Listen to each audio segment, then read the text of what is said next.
ஒரு 6 வயசு பையன் தன்னுடைய 4 வயசு தங்கச்சிய கூட்டிட்டு கடத்தெரு வழிய போய்கிட்டு இருந்தான். ஒரு கடையின் வாசல்ல தொங்கிக்கிட்டு இருந்த ஒரு பொம்மைய அந்த சின்ன பொண்ணு ஆசையோட பார்த்தா. அவன் அவள கடைக்குள்ள கூட்டிட்டு போய், உனக்கு எந்த பொம்மை வேணும்னு கேட்டான். அவ கேட்ட பொம்மைய எடுத்து அவ கையில குடுத்துட்டு, பெரிய மனுஷ தோரணையோட கடை முதலாளிய பார்த்து அந்த பொம்மை என்ன விலைன்னு கேட்டான். அவர் சிரிச்சுக்கிட்டே, உன்கிட்ட எவ்வளவு இருக்குதுன்னு கேட்டாரு. அதுக்கு அந்த சிறுவன் தான் விளையாட சேர்த்து வச்சிருந்த கடல் சிப்பிகள தன்னுடைய பாக்கெட்ல இருந்து எடுத்து கொடுத்தான். இது போதுமான்னு கவலையோட கேட்டான். கடை முதலாளி அவனுடைய சோக முகத்தை பார்த்துக்கிட்டே, எனக்கு 4 சிப்பிகள் போதும்னு சொல்லிட்டு மீதிய திருப்பி கொடுத்தாரு.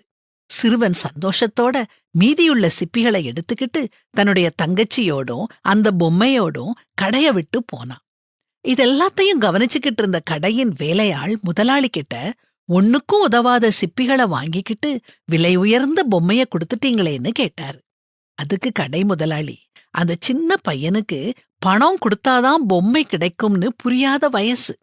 அவனுக்கு அந்த சிப்பிகள் தான் உயர்ந்தவை.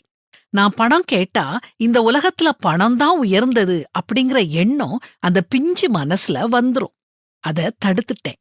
அது மட்டும் இல்ல, தன்னுடைய தங்கை கேட்டத தன்னால வாங்கி கொடுக்க முடியும் அப்படிங்கிற எண்ணத்தையும் அவன் மனசுல விதைச்சிட்டேன்.